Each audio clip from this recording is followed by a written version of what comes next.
Hi, Paulie here. Japanese rose plum wine today.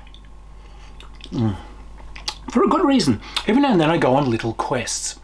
I get a bee in my bonnet about playing a certain type of role-playing game.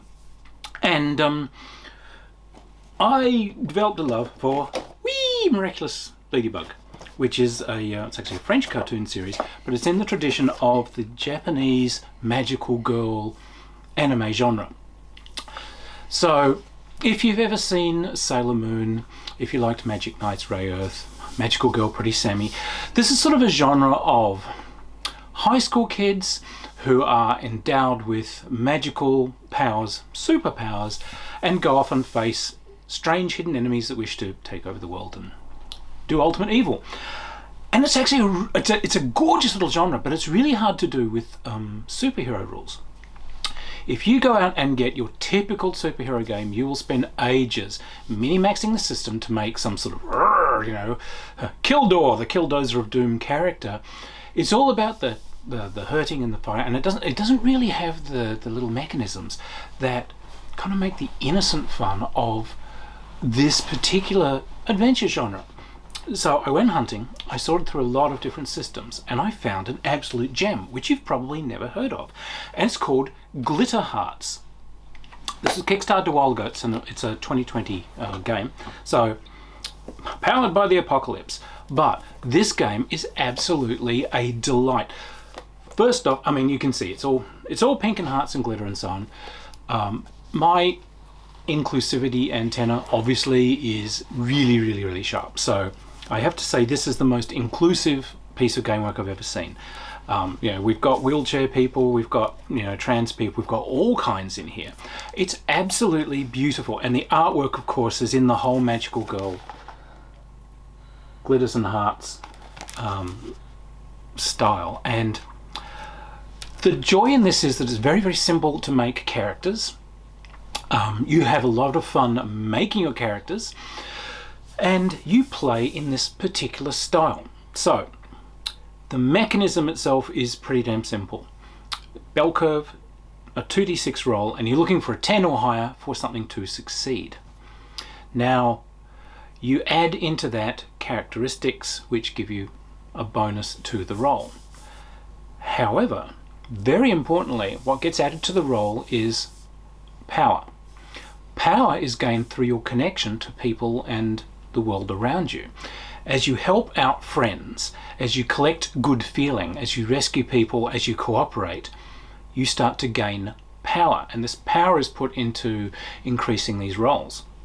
Very big, serious enemies you can't just take down without essentially gathering together and using this power. So you'll have to role play an adventure in order to face the ultimate sort of threat at the end. It's a wonderfully non-violent game. It's an incredibly joyous game. This is just absolutely bubbling with fun. So you get different archetypes of the school child character that you are. You're a teenager or a kid, and so there's sort of physical types, there's emotional types, there's artistic types, and subcategories in there. So you can pretty much find something that describes a general sort of person you're going to be. I'm going to be the bookish one, I'm going to be the inventive one, I'm going to be the popular kid in school. You can be kind of an irritating character. That's kind of part of the fun. You might be the popular girl in school that's always rich and down on people. You could be the kid in a wheelchair who's like always acing the maths test. You could be the slightly clumsy artistic kid that's frightened that that boy over there that she's hung up on doesn't really like her. So you pick some sort of little powers and moves from under each of these things. These are little special things that you get. So you might get, if you're sort of the brainy investigative type, you might get some little bonuses for investigation rolls. If the artistic sort, or if you're the spiritual sort, you might be able to suss out magic or deal with things. But then you move on and you choose what kind of magical powers that you get. You choose how you transform, what it is that makes you go from ordinary person to your spectacular superpowered self. And it's always a disadvantage to you somehow. You've got to have the magical widget on you. You've got to be able to say the magic words. You've got to, you've got to activate your earring to make the little creature transform you. And as a team, as a group, you can decide this as a general thing for yourselves. And there will be limits that you set to it. So this will only run for a certain amount of time that I can be a superhero. Or if I do a certain kind of action, it will collapse. You know, if I actually hurt someone, or if I say the magic word, boom, down it goes. But then you pick the kind of character that you're going to be as a superpowered thing. You pick magical powers, what kind of elements those magical powers are tied to. So you can tell, right, well, I'm going to be someone that is entirely sorceress. My magic is going to be all tied with the fire element, or mine might be tied with emotion, or mine might be tied with illusion or deception. And again, each of these has a list of little powers. You just quickly go through, you pick some of those. You go through these lovely little menus of person, transformation, power, elemental specifics, and so on, and bang, you've got a character. Very, very simple to do, and very, very colourful. So how this game works is it actually lays out that you have a series of different moves that you can do. And these moves are the typical things you'd find in a role-playing game, with some very, very interesting additions. So yes, you can investigate, you can look for clues and so on, you can be vigilant. Now, when you make your rolls to test things, 10 or higher is a success, but the 7 to 9 bracket it's a success, but it costs you, if you want it to be a success, you have to make a decision. It's a role-playing thing. So it's like, if you're trying to sneak into an area, okay, 10 or higher, you sneak in. You're trying to, you know, get into class without being noticed. All right, you roll, comes out a 7. Right, so the umpire then gives you a choice. Well, the teacher hasn't noticed you, but the nasty girl, she's going to notice you if you go in, because she's standing there like, you know, cleaning the dusters. Are you still going to go in, or are you going to hide out in the corridor? You have to make a little role-playing choice. Very cute. If you roll a 6 or less, if you fail, you get an experience point. You only get experience through failing. So even screwing up gets you something in this little world. Now, many of these rolls also get you little additions. There's these things which are called holds. Effectively, if you succeed, and succeed really well, like you roll a 12, you get a hold. And this is something that can be used to ask a very specific question, find a very specific clue, trigger off a very specific power or effect. So that's kind of your special action thing. You can also get these things, for some of them, it's called a forward. You've done really well in your investigation of this thing, or scoping out the terrain where the bad guys are, or whatever. You might get a forward when you make a high roll. This will be like a +1, and this counts for the rest of your rolls in that scene. You've prepped the ground well, so you get a bonus. Very nice. So the actual game system encourages you to investigate and to prep and so on, not just kind of barge in. Combat, again, very, very sweet. This isn't a game about, you know, killing and really hurting. It tells you, in the game's master's advice, the explosion should be big and the damage should be small. It's a game about spectacle. So amongst the different moves that you get, there is clash, which is, I fight this thing. And it's not done in a traditional role-playing style at all. I roll, you roll, we do damage, and, you know, one of us falls over. No. You make your roll against this thing. Now, some of these things will have a bonus for how weak or tough they are, which will be modified to your roll. But in essence, if you make a normal success, you do the damage that you do whenever you hit someone, and the monster does whatever damage it does. If you make a really good roll, the monster's damage on you will be reduced. If you make a spectacular roll, it doesn't do damage and you do. If you fail, it does damage and you don't. So it's not a great option to just plunge in and fight something. You will wear yourself down. If your health ever gets down to 0, you don't die. What happens is there's a list of effects. Health 0, bam, effectively you're out of the fight. But you make a little roll of kind of your go-to-ness power, and depending on how well that roll goes, you choose from the list of effects which ones aren't going to count. So those count those things might be I transform, I am put into a weakened state, I'm knocked unconscious for a few turns, I am injured, and some damage goes on to my friend. So you can comb through this like, oh well, I don't want to be seen to transform in front of all these school kids because I'm a secret identity. All right, you know, I'm going to say I don't transform, but I am knocked out and I will be in a weakened state for the next few turns after I wake up. You make that choice, which is kind of neat. There is a really nice move which is essentially protect. You guard someone, you hurl yourself in the way of the thing, you take that shot that was meant for them, you push them out of the way, and that's quite a good one. Again, you roll and you might take the damage instead of them, etc, etc, etc, but you will get some of these power points because you've done, you know, such a great and selfless thing. There's these wonderful moves of touching someone's heart. We try and turn them around and show them that, you know, they don't truly mean to be evil, and so you can kind of wear them, change them and bring them onto your side.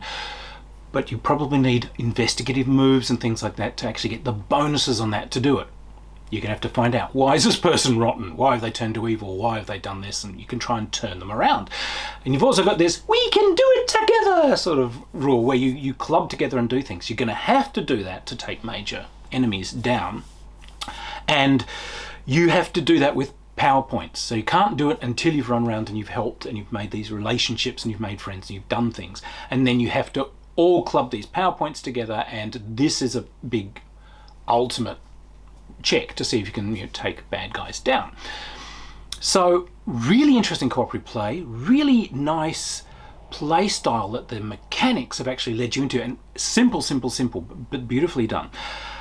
The other thing it does is it tracks relationships between characters. The team itself, your superheroes, you track whether you have a sort of a positive relationship with this person, whether you just like them. You can also have a competitive relationship with them. That's not bad. You can have a team of superheroes and one's competing with another. I want to do better than her. And when you do these things where you let's do this together, and when you try and protect someone, there are different effects depending on whether you have a competitive relationship with them or, you know, a loving relationship with them. You can also break your relationship with someone. So sometimes if you're going to do this, I'll protect this person, if you flub the roll, it doesn't work. You accidentally like push them into the damage or whatever. So you break the relationship, and you can also break relationships during normal role play. And that's kind of neat, because if you've got someone in the area that you have a broken relationship with, it costs you on dice rolls for anything that comes off your emotional characteristic.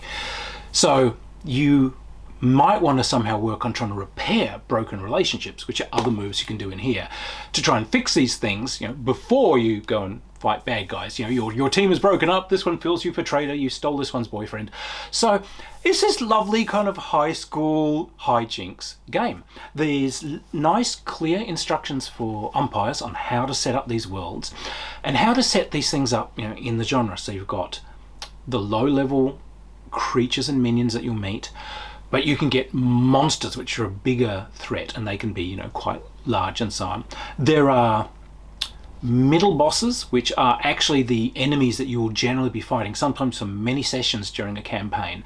And some of these bosses may kind of report back to other mid-level bosses, so you can have a hierarchy of villains. And at the top, you've always obviously got the ultimate bad guy, who you may not meet. It may be a long campaign, and you don't even realize who's behind, you know, all the ultimate evil. Eventually, you know, you get to face this, and down you go. You, of course, can spend your experience points as you go through the game to improve powers and gain more things. You can gain magical weapons. A very sweet thing, I absolutely loved it. I'll see if I can find the picture. You have a magical animal companion. In the books, I adore it. They've just got this little pink flying narwhal, which is it. But you have a magical animal mentor somewhere involved in this thing. Once in a session, you can evoke this creature, and this thing is there to answer questions about how the mythos works. It's the thing that knows all about magic and monsters and enemies and so on. So this is your little tutor that you can evoke and come in and do things. So look, this is terrific. There's additional rules out the back if you want teams that can combine forms to make like giant robots. There's also a section on just making mecha suits and so on if you really want to do that kind of heroes and so on. That's in there as optional rules. You can all form together into, you know, a giant creature together. All the genre tropes are in there, and they're done simply, they're done joyously. This is a terrific piece of work, it really is. Powered by the Apocalypse. It proudly says on the back, so it's on the Apocalypse website. I'll put the links into the bottom of the description here. You'll find this on drivethrurpg.com. The hardcover's beautiful, is well printed. There's an option to go black and white. Don't get the color, it's gorgeous. Look, this isn't just a game for kids. You could introduce kids to role-playing games with this, but for adults, I think the joy of getting in there and playing, hey, we're going to do like something based on Miraculous, or we're going to do something based in that genre of Sailor Moon and all this sort of stuff. It's going to be pretty, it's going to be fun, it's going to be slightly tongue-in-cheek, it's going to be hoping that kid asks you out to the school dance, oh my god, the maths exam is late.